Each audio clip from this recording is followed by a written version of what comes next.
साथियों,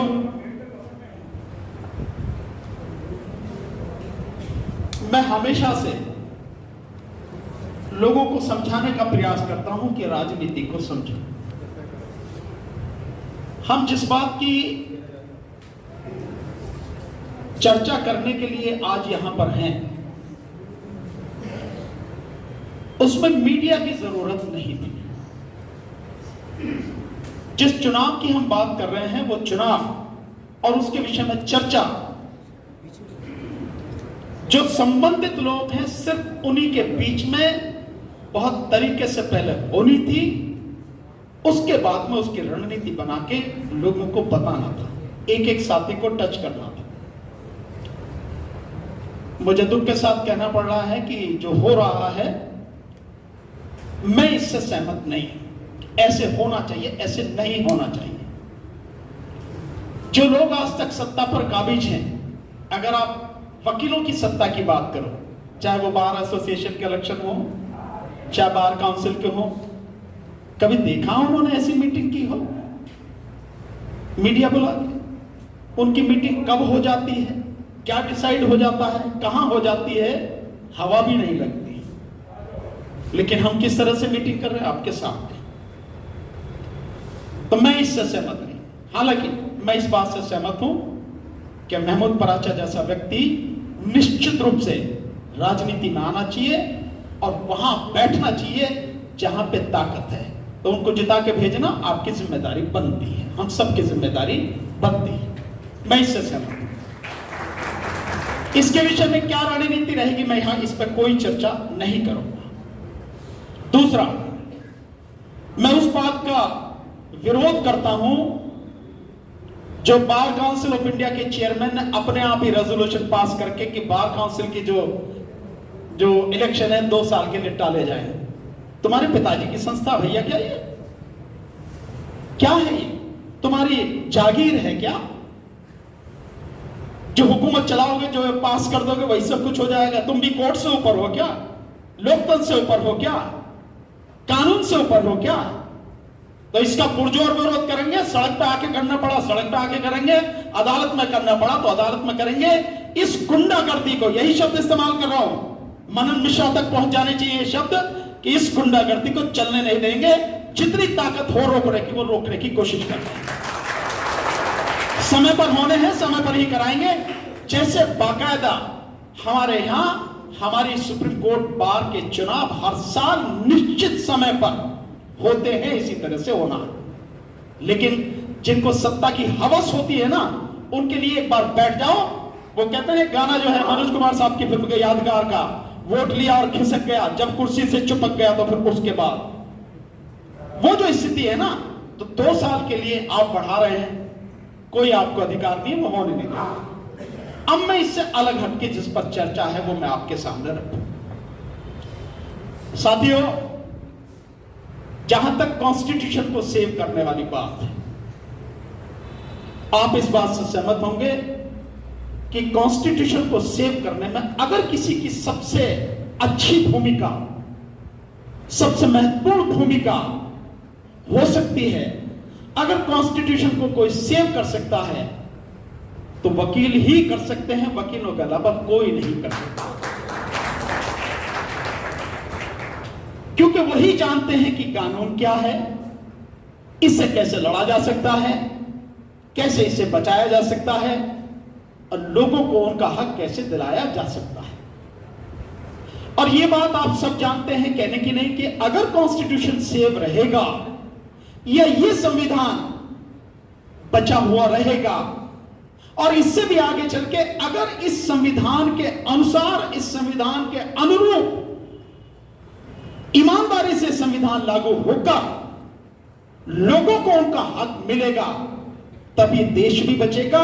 अन्यथा संविधान खत्म तो आप समझ लीजिए आप सबके अधिकार खत्म हैं। मुझे इस बात को कहने में दुख नहीं है, इतनी बड़ी वकीलों की आबादी है पूरे देश में, आपने कहीं से आवाज उठती देखी वकीलों को लड़ते हुए देखा? छोड़ दीजिए महमूद पराचा जैसे लोग, कुछ 2, 4, 6 लोग अगर हो, तो किसी और की आवाज उठते देखिए। आपने सुप्रीम कोर्ट के, हाई कोर्ट के वकीलों की आवाज कहीं उठती देखी है? उनकी आंखों के सामने लोकतंत्र खत्म हो रहा है। और जब सुप्रीम कोर्ट के 4 जजेस आके ये बात कहें तो फिर किसी और को तो कहने की जरूरत ही क्या है? सबके सामने खत्म हो रहा है। और इस कॉन्स्टिट्यूशन को खत्म करने में, इस लोकतंत्र को खत्म करने में बाकायदा सरकार के साथ साथ इस देश की अदालतें, चाहे वो सुप्रीम कोर्ट हो चाहे हाई कोर्ट हो, ये भी उतने ही जिम्मेदार हैं। लगातार उसको खत्म कर रहे हैं, लेकिन आवाज नहीं उठती। पर जब आवाज उठती है तो उसका परिणाम भी आप देखते हैं, वो हमेशा सुखद ही होता है, आपके हक में भी होता है। प्रशांत भूषण साहब का मसला आपको मालूम है? प्रशांत भूषण साहब वाले में जब उनके खिलाफ में कंटेम्प्ट चली, बात आगे बढ़ी, सुप्रीम कोर्ट बहुत ज्यादा अपने आप को एग्रेसिव लेके चल रही थी, पर जब वकीलों ने इकट्ठे होके आवाज उठाई, चिट्ठी लिखी, तो सुप्रीम कोर्ट को अपने आप को बचाना भारी पड़ गया और अपनी इज्जत को बचाते हुए जैसे तैसे मामले को रफा दफा किया। और एक जो दूसरा मुकदमा था जिसमें सारे जो 8-9 चीफ जस्टिस थे, जिनके खिलाफ बाकायदा सबूतों सहित प्रशांत भूषण जी ने सारी जवाब दे रखा था, उसको तो फिर छेड़ा ही नहीं। यही स्थिति हुई ना। तो अगर हम लोग आवाज उठाएंगे, इस देश में किसी की ताकत नहीं है कि हमारी आवाज को कोई सुने नहीं और कोई हमारी आवाज दबा सके। लड़ना तो हमें ही पड़ेगा। इसलिए साथियों, हमने एक प्रयास शुरू किया है। मेरे बड़े भाई महमूद पराचा जी ने आपके सामने उसका बताया। हम राष्ट्रीय स्तर पर एक वकीलों का, और बहुत स्पष्ट कर देना चाहता हूं, इसमें किसी को संशय नहीं होना चाहिए, बहुजन समाज के वकीलों का राष्ट्रीय स्तर से लेकर तहसील स्तर तक, सुप्रीम कोर्ट, हाई कोर्ट से लेकर डिस्ट्रिक्ट अदालत तक एक नेशनल लेवल पे संगठन बनाने का प्रयास कर रहे हैं। और हमने उसके लिए काम शुरू भी कर दिया है। इसकी पहली मीटिंग लखनऊ हाई कोर्ट के साथियों के साथ में हुई और लगातार और भी साथियों के साथ में हो रही है। बाकायदा इसका एक कॉन्स्टिट्यूशन हम लोग बना रहे हैं, क्योंकि हम सब अगर संविधान की बात करते हैं, लोकतंत्र की करते हैं, तो सारी चीजें हम सबके सामने बिल्कुल ब्लैक एंड व्हाइट में होनी चाहिए, क्लियर होनी चाहिए। हमने अपनी तरफ से सोच समझ के जो कोशिश की, क्यों बना रहे हैं, किस लिए जरूरी है। बहुजन समाज का आप समझते हैं, बहुजन समाज का मतलब है SC, ST, OBC और माइनॉरिटी। और माइनॉरिटी में भी बिल्कुल क्लियर कर देना चाहता हूं, ये मैसेज जाना चाहिए पूरे देश में, पूरी दुनिया में। मुझे इसमें कोई जरा भी झिझक नहीं है इस मैसेज को वहां तक पहुंचाने में। माइनॉरिटी में मुस्लिम, सिख, ईसाई, बौद्ध, यही माइनॉरिटी में है। बाकी किसी से हमें कोई लेना देना नहीं है। बहुत सिंपल सा है, हर किसी को क्लियर होना चाहिए, क्योंकि बाकी सबके पास में सत्ता सब उन्हीं की है। केंद्र में सरकार उन्हीं की, सारे मंत्री उनके, सब कुछ उनके हाथ में है, सारी संवैधानिक संस्थाएं उनके हाथ में हैं, सुप्रीम कोर्ट उनके हाथ में है, हाई कोर्ट उनके हाथ में है, डिस्ट्रिक्ट कोर्ट उनके हाथ में है, सारे अटॉर्नी जनरल और ये वो जितने भी सारी चीजें होती हैं, एक एक चीज उनके हाथ में है। ईडी उनके हाथ में, सीबीआई उनके हाथ में, इनकम टैक्स उनके हाथ में, इलेक्शन कमीशन उनके हाथ में, मतलब जिसकी भी बात करो सब कुछ उनके हाथ में है। उनके पास अपनी संस्थाएं हैं, अपनी पार्टियां हैं, अपने संगठन हैं, वो हर तरह से मजबूत हैं। हम केवल बहुजन समाज के लिए काम करने की बात कर रहे हैं, बहुत स्पष्ट होना चाहिए। क्यों इसके लिए जरूरत पड़ी, वो मैं आपको, जो हमने कुछ चीजें लिखी जिसकी वजह से हम जो चाहते हैं कि ये होना चाहिए, आप भी उसको बताएंगे कि क्या वो सही है या इसमें कुछ और जोड़ा जा सकता है या कुछ घटाया जा सकता है, उसके विषय में मैं बात। हमने ये रखा है कि भाई इसका नाम इंडियन नेशनल लॉयर्स फोरम होना चाहिए, जिसको हिंदी में कहें भारतीय राष्ट्रीय अधिवक्ता मंच, या नेशनल डेमोक्रेटिक लॉयर्स फ्रंट होना चाहिए, जिसको हिंदी में कहते हैं राष्ट्रीय लोकतांत्रिक अधिवक्ता मोर्चा। कोई और भी नाम हो सकता है, सब साथियों की सहमति से जो बढ़िया नाम हो वो डिसाइड किया जाएगा। इसके लक्ष्य उद्देश्य क्या हैं? हम हर जगह से हटाया जा रहा है। इस देश में जो आज की व्यवस्था चल रही है, हर जगह से हमारे अधिकारों को खत्म किया जा रहा है।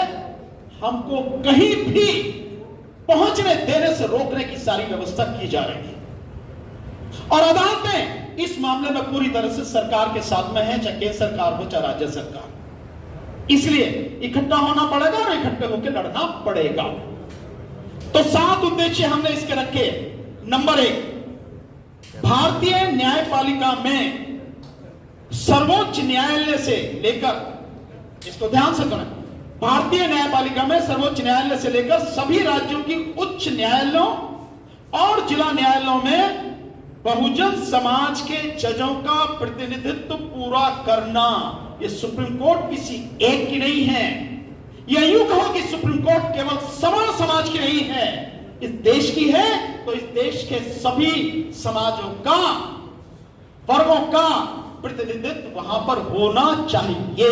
31 जजों में बाकायदा सबका प्रतिनिधित्व होना चाहिए।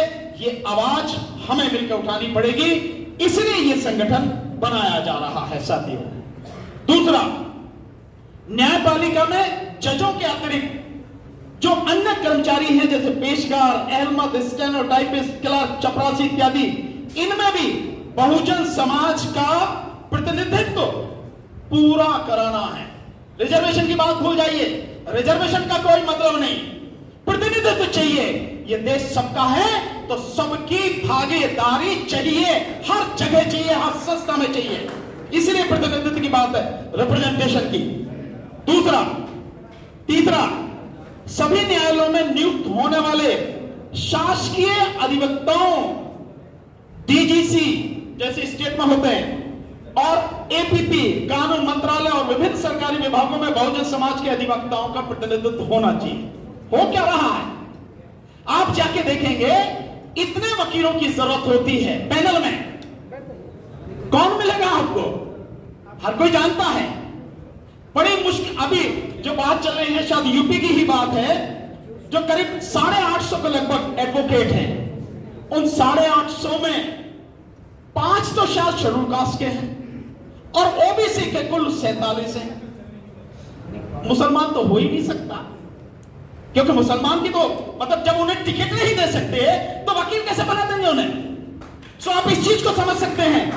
ये इसमें ताली बजाने की जरूरत नहीं साथियों, ये बहुत गंभीर स्थिति है।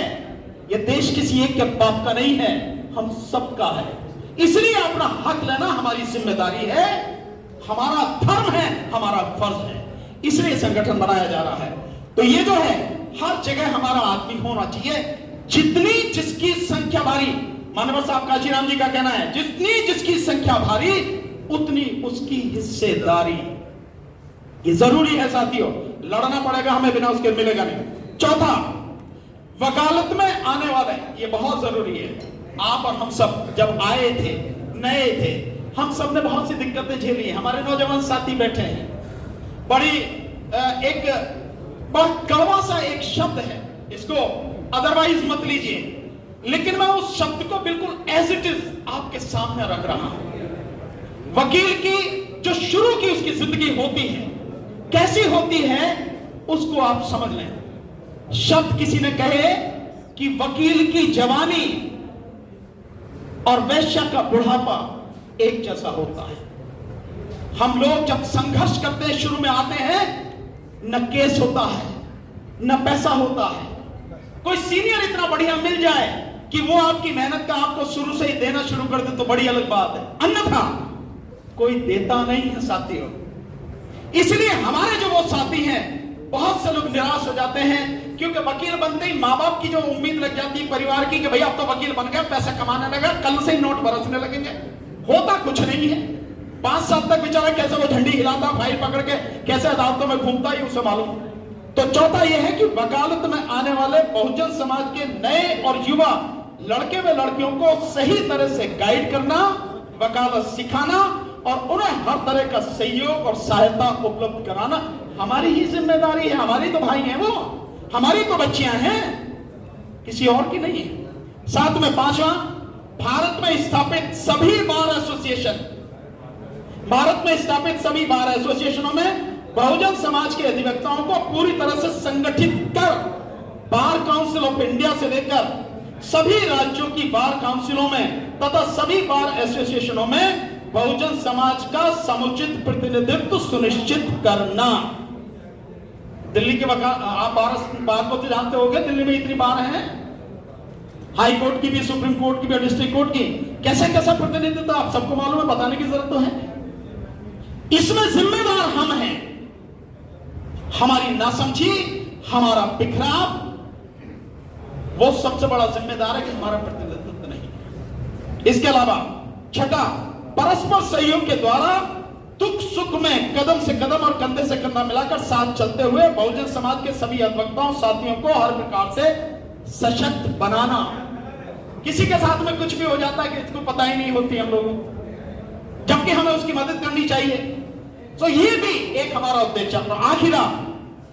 आखिर में समस्त बहुजन समाज को भारतीय संविधान के प्रावधानों की पूर्ण जानकारी देते हुए उन्हें सही और समुचित कानूनी व संवैधानिक सलाह और सहायता उपलब्ध कराना, राजनीति में सक्रिय भूमिका निभाते हुए भारतीय संविधान, लोकतंत्र और गणतंत्र की रक्षा करते हुए निरंतर संघर्ष करते हुए एक सशक्त जन आंदोलन का निर्माण करना। समाज के प्रति भी तो हमारी जिम्मेदारी है।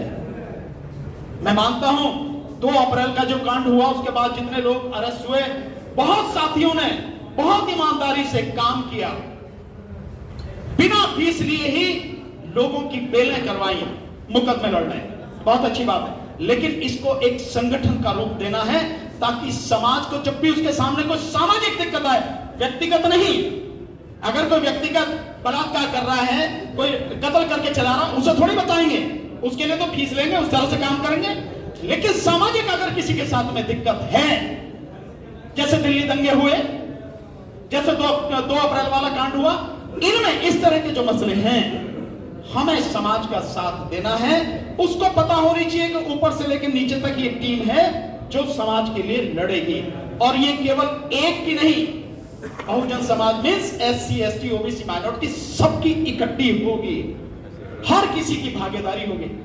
इन चीजों को लेकर हम लोगों ने डिस्कस किया, महमूद भाई ने, हमने और हमारे साथी हैं, और हमने इसका कॉन्स्टिट्यूशन बनाना शुरू किया। काफी कुछ बन चुका है, थोड़ा बहुत रह गया, I hope within a week हम उसको कंप्लीट कर लेंगे। देन उसके बाद में इस तरह की मीटिंग जगह जगह अलग अलग डिस्ट्रिक्ट बार में, हाई कोर्ट्स में हम करेंगे और साथियों को जोड़ने का प्रयास करेंगे।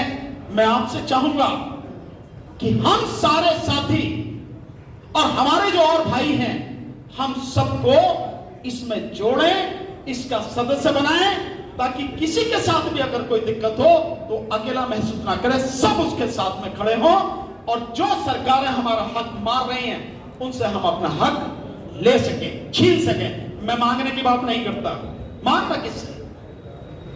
हम इतनी बड़ी ताकत में हैं, हम अपनी ताकत को पहचाने, लड़ें और छीन लें, उसके लिए हम काम कर रहे हैं। तो ये सारी चीजें हैं, हाँ ये सारी चीजें, बस मेरा काम खत्म हो गया, तो इसके लिए हम लोग काम कर रहे हैं, और बाकी जो और सारी चीजें हैं मिलकर कर। मिलेट टाइम्स को आपकी जरूरत है, हमारी आप माली मदद करें।